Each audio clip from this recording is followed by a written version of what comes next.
أعوذ بالله من الشيطان الرجيم بسم الله الرحمن الرحيم وبه نستعين اللهم صل وسلم وبارك على سيدنا محمد وعلى آل سيدنا محمد كما صليت وسلمت وباركت على سيدنا إبراهيم وعلى آل سيدنا إبراهيم في العالمين إنك حميد مجيد اللهم اجعلنا ممن يستمعون القول فيتبعون أحسنه. Dans la continuation de ce qu'on a commencé la dernière fois, on va continuer à présenter ce qui existe dans les textes relatant la biographie du prophète sallallahu alayhi wa sallam et en soumettant tout cela à un effort de comparaison. Donc ce sera une étude comparative et une analyse comparative et aussi fonctionnelle pour que finalement l'on sache qu'est-ce qu'on doit retenir comme de choses sûres et certaines et qu'est-ce qu'on doit mettre entre parenthèses, c'est-à-dire qui est peut-être plausible mais il n'y a aucun indice ou aucune argumentation qui peut le soutenir, donc il doit être mis entre parenthèses, donc ni réfuté ni affirmé, et éventuellement ce qui doit être catégoriquement rejeté. Pourquoi on fait ça? Parce que, je rappelle ça, ce que j'ai dit la première fois, dans la première séance, malheureusement, cette partie de notre patrimoine, qui est la sira du prophète sallallahu alayhi wa sallam, a été rédigée avec la plus grande indulgence, contrairement à la rigueur scientifique. On a été très rigoureux quant à la jurisprudence, quant à la doctrine, mais quand il s'agit des biographies et de l'histoire, le travail rigoureux a été très tardif. Donc les premières sources ont été écrites avec l'indulgence la plus permissive. Et là, je rappelle ce que l'imam Ahmed ibn Hanbal a dit et a rappelé maintes fois, il n'a jamais cessé de le rappeler à ses élèves, c'est que les traditions, ce sont trois niveaux de tradition. Nous avons trois niveaux dont il ne faut pas faire l'amalgame. Alors, le plus haut niveau, c'est celui duquel on extrait le halal et le haram, c'est-à-dire là où on est contraint à la rigueur la plus parfaite concernant la jurisprudence et aussi concernant la doctrine. Ça, c'est le plus haut niveau. Là, on ne permet aucun niveau d'indulgence ou de passivité quant à l'incohérence interne des récits ou quant aux chaînes de transmission. S'il y a le moindre doute dans les chaînes de transmission, on n'hésite pas à le déclarer et à le dénoncer. Donc ça, c'est le plus haut niveau. Le deuxième niveau, ça concerne une partie de la jurisprudence morale, c'est-à-dire les traditions qui incitent aux bonnes œuvres et qui essaient de dissuader des mauvaises pratiques. Là, on est plus indulgent quant aux chaînes de transmission, selon la règle de l'indulgence envers les chaînes de transmission des indications et des contre-indications morales. Pourquoi? Parce que du coup, il ne s'agit pas de dire que c'est halal ou c'est haram. Donc il ne s'agit pas d'injonction ou d'interdiction, mais il s'agit d'indications et de contre-indications. Donc on se permet plus de largesse quand on regarde les chaînes de transmission. Ça, c'est le deuxième niveau. Mais il y a un troisième niveau, et c'est celui qui nous concerne dans notre travail qu'on fait maintenant, là où on est le plus indulgent, c'est-à-dire parfois il n'y a même pas de chaîne de transmission. On dit, voilà, on prétend que. Dans bien de cas, dans les livres de biographie, ça concerne les biographies, l'histoire et les récits historiques, cette troisième catégorie, dans certaines biographies, il n'y a même pas de chaîne de transmission, ou il y a très peu, c'est-à-dire il y a un ou deux, et par la suite, il dit d'après quelques-uns, ou d'après quelques-uns de confiance. Donc ce ne sont pas des chaînes fiables et des chaînes sur lesquelles on a le droit de s'adosser. et de construire quoi que ce soit de scientifique. Pourquoi? Parce que c'était la pratique des premiers là qui ont fait, qui ont ouvert inauguré le travail dans ce champ-là, le champ des récits historiques et des biographies. Ils ne croyaient pas que c'était un champ scientifique. D'ailleurs, ils ne faisaient pas ça dans des cercles de cours scientifiques, mais c'est plutôt dans des clubs où ils se réunissaient les nuits dans une tradition pré-islamique des conteurs. Et donc, on ne faisait pas attention à ça. Alors, lorsque Mohammed ibn Ishaq, celui qui a écrit la Sira, dite Sira ibn Ishaq, lorsque lui, il a voulu en faire un travail scientifique, il a voulu faire ça à la mosquée, les savants médinois n'ont pas accepté ça et ils l'ont exclu de Médine. Ça, il faut le savoir. Parce qu'il a transgressé une règle très importante, c'est que les cours dans la mosquée doivent être réservés pour ce qui est scientifique et ce qui est réellement fiable. Alors, vous voulez parler d'autre chose, pour compter des choses, c'est-à-dire incertaines et même sans chaîne de transmission, vous pouvez les compter ailleurs, pas dans la mosquée, pour qu'ils soient pas, pour qu'on ne crée pas un amalgame donc dans les esprits des gens, des fidèles qui viennent à la mosquée pour prendre de la science, de la tradition qu'on peut attribuer au prophète. Là, puisqu'on est en présence de cette troisième catégorie, le travail devient difficile. Et donc, on doit toujours prendre plusieurs versions pour chaque récit et faire un travail de recoupement pour pouvoir finalement dire, voilà, on peut accepter ça ou non. Alors, l'autre fois, on a discuté à propos du mythe de la lumière. Là, on a vu que c'est contraire même donc, aux règles certaines de la doctrine, donc on ne peut pas l'accepter, il faut le mettre entre parenthèses, les plus 6 mois. Non, ça ne veut pas dire que celui qui y croit est un kafir. Non, il faut faire attention là, parce qu'il ne s'agit pas des éléments fondamentaux de la doctrine, il s'agit des éléments secondaires. Alors, vous voulez y croire, oui, mais vous n'avez pas le droit à le propager en tant que des éléments de doctrine. Voilà. Quand on dit qu'il faut le mettre entre parenthèses, c'est-à-dire on n'a pas le droit de le propager en tant qu'élément de doctrine. C'est-à-dire que tout le monde doit accepter et savoir. Non. Alors vous pouvez y croire et vous pouvez ne pas y croire tant qu'il n'y a pas d'argument, il n'y a pas d'indice de probité qui pourrait engendrer une conviction envers ces éléments-là. Alors aujourd'hui, on va continuer dans cette démarche et on va voir un autre récit que je présume que la plupart le connaissent. C'est après la naissance du prophète sallallahu alayhi wa sallam. Il faut dire que c'était une habitude parmi les Arabes et surtout les Qurayshiens, c'est de ne pas allaiter eux-mêmes, les mères n'allaitent pas eux-mêmes leurs enfants. Et donc, ils cherchent des mères allaitantes, des mères de lait, voilà, qui vont allaiter leurs enfants, qui habitent plutôt dans le désert, là où il y a l'air pur, là où ces femmes ne mangent que, avec notre terminologie contemporaine, elles ne mangent que du bio.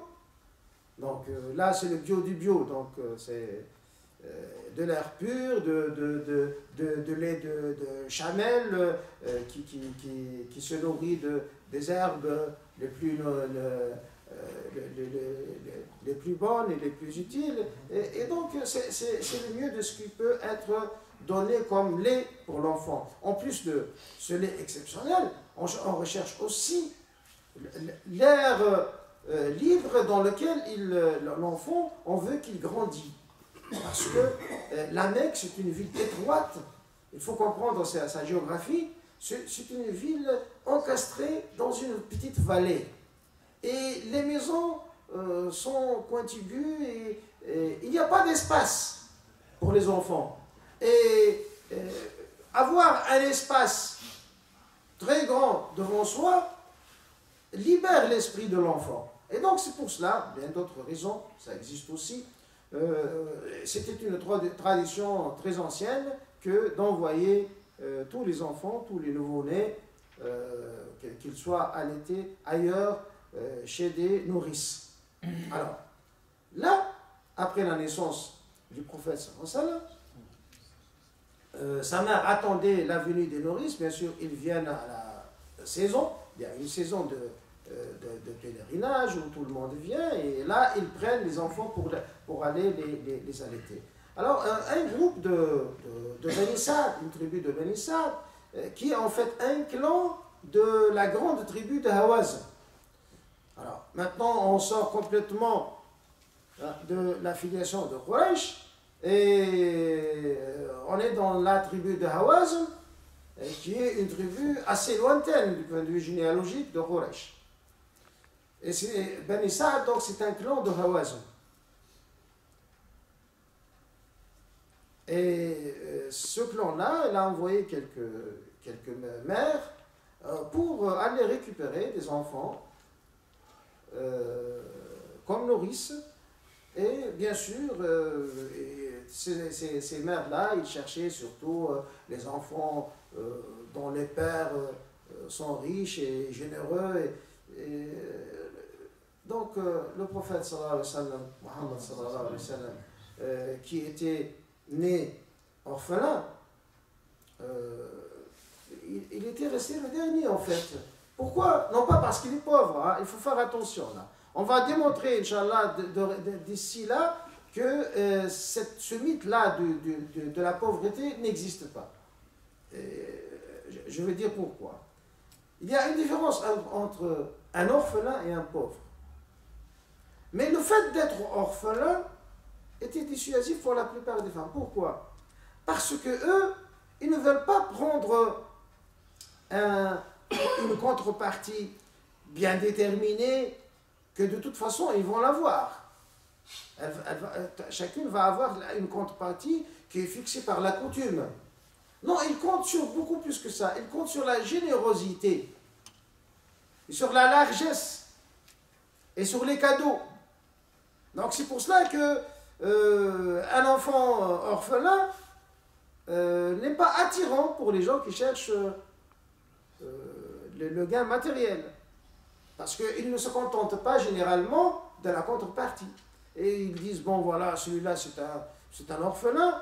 Et généralement, les femmes ne sont pas censées être aussi généreuses que les hommes. Là, il faut aussi ouvrir une parenthèse. Chez les Arabes, il y a même un dicton qui dit que la largesse chez les hommes est une vertu, et chez les femmes est un vice. Donc il est recommandé aux femmes de ne pas être du tout généreuses. C'est une pratique peut-être dans d'autres peuples aussi. Et donc, ils ont dans la tête ça, c'est un orphelin, c'est pas quelque chose qui est rentable, même s'il est payé convenablement et correctement. C'est pour cela que le prophète sallallahu alayhi wa sallam n'a pas été pris du premier coup, et ce fut la grande chance d'une femme vertueuse de Bani Sa'd qui s'appelle Halima, qui était une femme vertueuse, et c'est pour cela qu'elle a accepté de le prendre. Elle a dit que peut-être Dieu va nous récompenser pour ça, et voilà, on va le prendre sans sans aucune attente autre que cette rémunération coutumière. Elle a accepté de le prendre. Alors là, elle a découvert, là je suis en train de vous relater les récits qu'on en trouve chez Ibn Ishaq. Jusqu'ici, il n'y a rien comme on dit, de bizarre. Et tout est normal. Et ce n'est pas seulement Ibn Ishaq qui relate ça, on trouve des bribes de ça racontées par Halima Sa'diya elle-même, parce qu'elle a vécu jusqu'à ce que le prophète sallallahu alayhi wa sallam a déclaré sa prophétie, donc il a reçu la révélation, elle est venue lui déclarer son islam. Donc elle a suffisamment vécu pour qu'elle puisse raconter elle-même ce qui s'est passé. Donc de ce côté-là, on a des sources. Donc, elle a commencé à voir des choses inouïes. C'est-à-dire les brebis qu'elle avait, qui étaient toujours très avares en lait, hein, sont devenues d'une façon inopinée très généreuse. Et tout a changé dans sa vie. Donc, elle a remarqué que depuis qu'elle a adopté ce petit enfant-là, toute sa vie a changé. Et ce n'est pas sa famille seulement qui a remarqué ça. Tout l'entourage a remarqué ça. Donc, déjà, la différence a commencé à se faire voir et à se faire remarquer. La différence entre ce petit enfant et les autres enfants. Alors, la question qui se pose ici, pourquoi nous, on ne peut pas répondre au pourquoi des choses.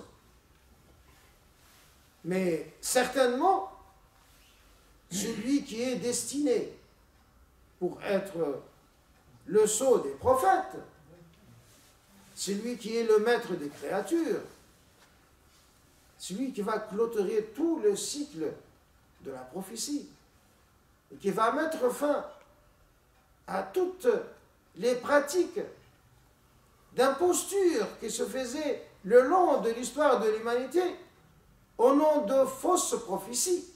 Parce que le malheur, c'est que il y a bien pour chaque génération un prophète, il y avait bien un prophète pour chaque génération, mais à côté de chaque prophète, il y a une multitude de faux prophètes et d'imposteurs. Et du moment qu'on dit, voilà, c'est fini, il n'y a plus de prophètes, on ferme la porte à tous les imposteurs. Et dorénavant, le prophète va dire par la suite, les héritiers des prophètes seront les savants. Donc, l'humanité avec Mohammed ibn Abdullah al-Qurashi sallallahu alayhi wa sallam, l'humanité va quitter l'ère de la prophétie et de l'intervention divine directe dans la guidance des humains. Elle va quitter cette ère-là pour inaugurer une autre ère, une autre époque où elle va compter sur ses propres efforts et elle doit se référer aux scientifiques, aux gens qui vont sacrifier une partie de leur vie pour apprendre la science, pour par la suite pouvoir répondre aux besoins et aux exigences de développement de l'humanité. Donc, l'homme qui va se charger de faire tout ça ne peut pas être un homme normal. Quand on dit, comme je l'ai dit tout à l'heure, il faut faire attention de ne pas tomber dans l'excès et de ne pas faire comme certains, croire que c'est un dieu ou un demi-dieu. Non plus, il ne faut pas tomber dans l'autre excès et prétendre que c'était un homme tout à fait normal, moyen. Non, pas du tout. C'était le meilleur parmi les meilleurs. Et donc, nous, on croit bien à la notion de la bénédiction, la baraka. Ça existe, on n'a pas le droit de le nier. Bon, si on n'a pas la chance de l'avoir, ce n'est pas une raison pour la nier. Ça existe. Et donc, si ça existe, donc, a fortiori, à plus forte raison, en priorité, ça doit exister pour qui? Pour le prophète Mohammed sallallahu alayhi wa sallam. Donc, si nous, dans notre vécu même, on peut remarquer ce phénomène de la baraka, de la bénédiction, donc, à plus forte raison, celui qui doit en avoir, et pas seulement en avoir, celui qui doit la concrétiser, ce sera le maître des créatures. Et depuis le jour où il est mis au monde. Donc là, ce n'est pas un excès. Là, ce ne sera pas du roulou, l'excès doctrinal. Non, pas du tout. Là, c'est une démonstration logique par une règle logique qui s'appelle la règle de la priorité. Je répète, la démonstration, on remarque par l'induction, que la bénédiction existe, la baraka existe dans des humains de différents niveaux. Donc, si ça existe pour des humains normaux, à plus forte raison, ça doit exister pour l'être humain supérieur, le meilleur des êtres humains, qui est le sceau du prophète sallallahu alayhi wa sallam. Donc là, c'est une démonstration intellectuelle, c'est-à-dire qui se fait par l'intellect. Et on n'a pas besoin de récits en fait. Mais quand on trouve des récits qui confortent cette démonstration, alors là on les accepte. C'est pour cela que ce côté-là de récit d'Ibn Ishaq, on doit l'accepter. Quand il nous rapporte ça, Ibn Ishaq, on doit lui dire, très bien, tu as très bien fait, ça, on est d'accord. Parce que on peut le démontrer même. Pourquoi on est obligé de démontrer? Parce que, voilà, c'est simplement, lui, il n'a pas fait suffisamment d'efforts pour nous apporter une chaîne de transmission pour qu'on le croie sur parole. Et on n'a pas le droit de croire sur parole, sauf si on nous apporte une chaîne de transmission correcte et solide. Alors, tous les livres là, il dit, on prétend, on a prétendu, on raconte. Mais ce n'est pas des choses d'une telle importance qu'on peut comme ça prendre comme argent comptant, hein, en les présentant comme des racontards. Hein. Dire on raconte ou bien on prétend, yazamoun, zourima, ce n'est pas quelque chose qui emporte la conviction, il faut le reconnaître. Donc, on compte sur quoi pour accepter ce récit-là? On doit le défendre, ce récit. Mais on compte sur la démonstration logique. Donc, il s'agit bien d'une bénédiction et l'existence du prophète sallallahu alayhi wa sallam a été toute bénédiction pour tout son entourage. À telle sorte que lorsque les 2 ans habituels de l'allaitement étaient terminés, alors Halima de Bani Sa'd, que Dieu l'agrée, on dit ça, que Dieu l'agrée, non seulement parce qu'elle est la nourrice du prophète sallallahu alayhi wa sallam, mais aussi parce que par la suite, elle s'est convertie à l'islam. Heureusement pour elle. Donc, Halima, que Dieu l'agrée, elle est revenue à la mère du prophète sallallahu alayhi wa sallam pour solliciter une prolongation, ce qui était quelque chose d'inouï. Généralement, voilà, au bout de 2 ans, on fait le sévrage et c'est fini. Même après le sévrage, elle a sollicité qu'il continue à rester chez elle. Et elle a tenu bon en disant, mais elle a réussi à convaincre Amina, que Dieu l'agrée, la mère du prophète sallallahu alayhi wa sallam, elle a réussi à la convaincre que c'est bien pour lui de continuer à vivre là, dans l'air libre. Là, il aura un corps plus solide, là, il aura toutes les chances d'évoluer avec ses frères de lait, tout ça, alors que tout seul, elle ne peut pas lui donner de frères. Ne serait-ce que par cet argument-là, elle a été convaincue. Parce que les frères de lait, il était habitué avec eux, il jouait avec eux, et il allait même, par la suite on va voir, il allait paître le troupeau avec eux. Donc, elle a réussi à la convaincre, et finalement, elle est retournée avec.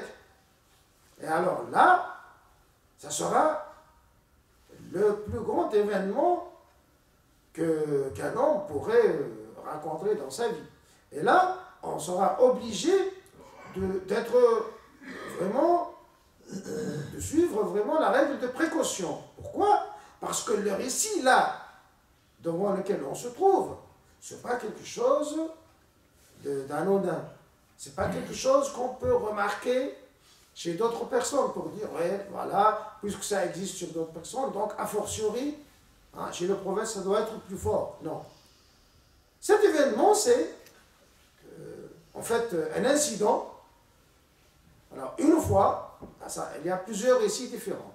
Je vais raconter les 2 versions les plus connues. Une version qui dit que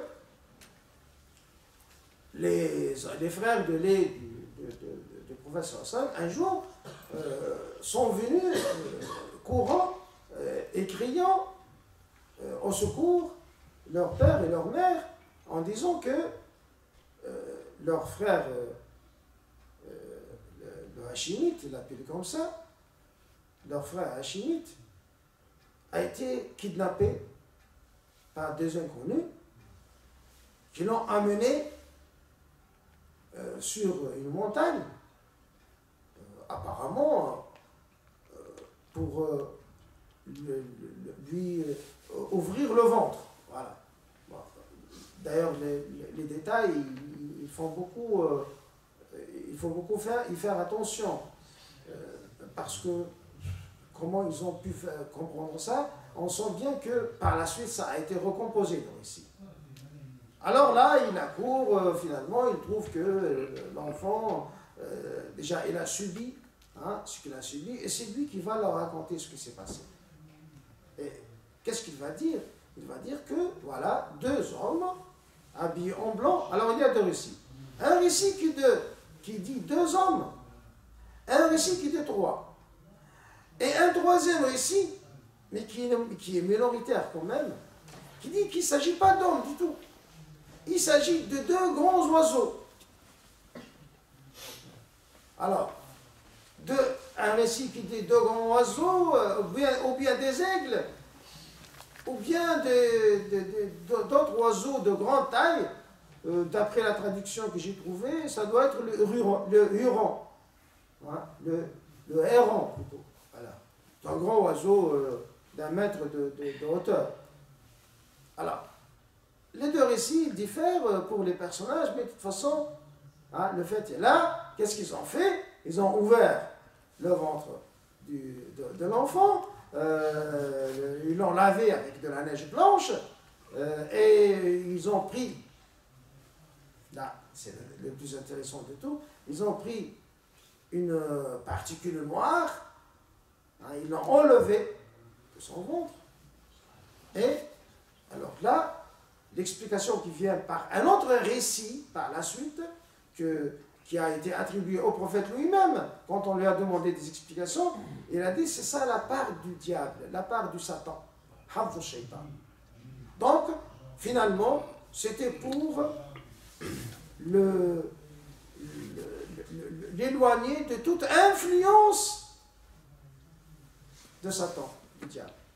Tout cela était pour ça. Alors, maintenant, on doit s'arrêter là. Malheureusement, le temps nous a pris. Et Inch'Allah, dans 2 semaines, on va parler en détail de ça, et sur le plan théologique, qu'est-ce que ça signifie, et quelles sont les différentes interprétations des savants des musulmans. Et par la suite, on va finalement statuer sur ce récit, de quelle classe on doit le